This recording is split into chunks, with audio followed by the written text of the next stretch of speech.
Hello and welcome to another Donkey Kong Genius video.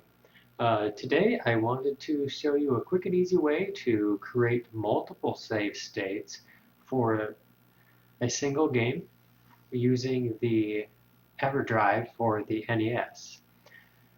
Those who are familiar with this device understand that you can only have one save state. So if you're playing the game and you wanted to create a new save state, it would erase your old one, and then you would only be able to use that particular save state. But I found a way that you can create multiple save states. Now, first I'll tell you what I did is I took the ROM file of the game I wanted to use, that I wanted multiple save states for, and then I created duplicates of it. I had to put it in different files in order to, so they wouldn't rewrite themselves in the same folder. So once I had about 6 or 7 duplicates of the same ROM file, I just renamed the ROM file. And so what I did is I'll show you here under practice. Each of these are Nightmare on Elm Street ROM files. Okay, this is the ROM, this is the game code.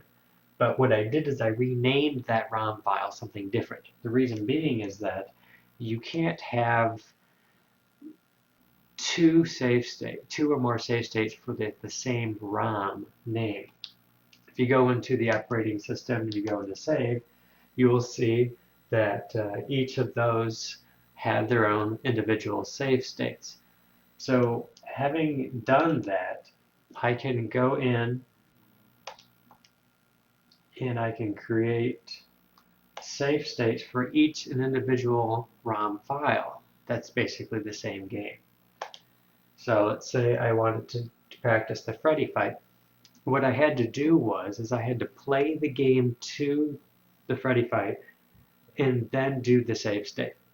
And so you would have to do this for each and every one. But if you're going to be grinding out speed run attempts on any game, like I have worked on Nightmare on Elm Street, you're going to want to take the time to play through the game that many times in order to create these save states. Right now, all I have are save states for each of the boss fights at the end of every stage. But you could also have save states for certain difficult areas that you wanted to practice over and over again or explore. Or perhaps just have a save state at the beginning of House 1 or House 2 or House 3 and so on and so forth. Now, what I was doing before this is that I would basically play through the game. I'd get to the beginning of House 1, I'd do a save state. I'd play through that enough times and until I felt comfortable. Then I would play up to the boss fight, do a save state, and do the boss fight a few times. Then I'd move on, do a save state at the beginning of House 2, and then do that several times.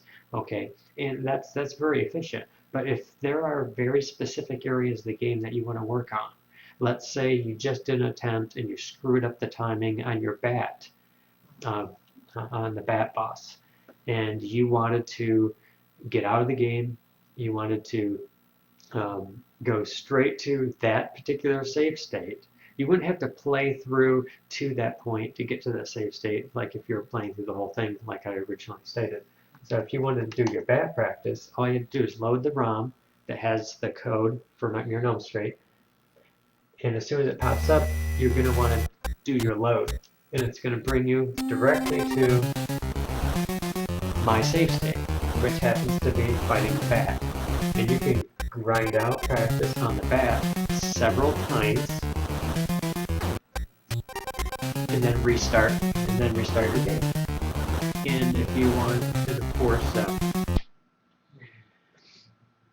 if you wanted to grind out another area,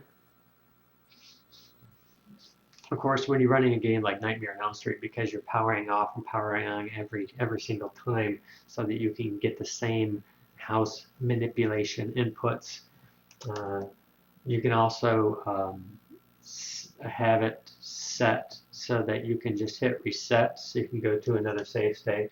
And say you want to practice the Freddy fight, maybe that's your weakest area, and you always want to do it a couple times before every single attempt that you do. So you let the ROM load, and then you can go straight into the fight.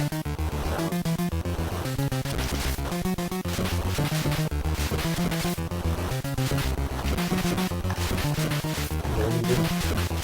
time out. Obviously that was crappy, but so that's how you do it. All you have to do is to make duplicates of the ROM code, name them something different, play out to the point that you want, and then you can have these practice folder or however you want to put this, and you can have 50 different save states for the same game. You just have to reset to menu every single time you want to do that, but it gives you multiple save states for the same game. It doesn't take you too long to create all of this. It doesn't take you too long to go from save states to save state, and it's going to be extremely useful for you in the future, especially, believe me, it's going to be well worth it if you're grinding out a particular game and you want to be able to use original console to do that. Well, once again, thank you for watching this video, and I hope you have found it helpful, and it will help improve your use with the NES Everdrive.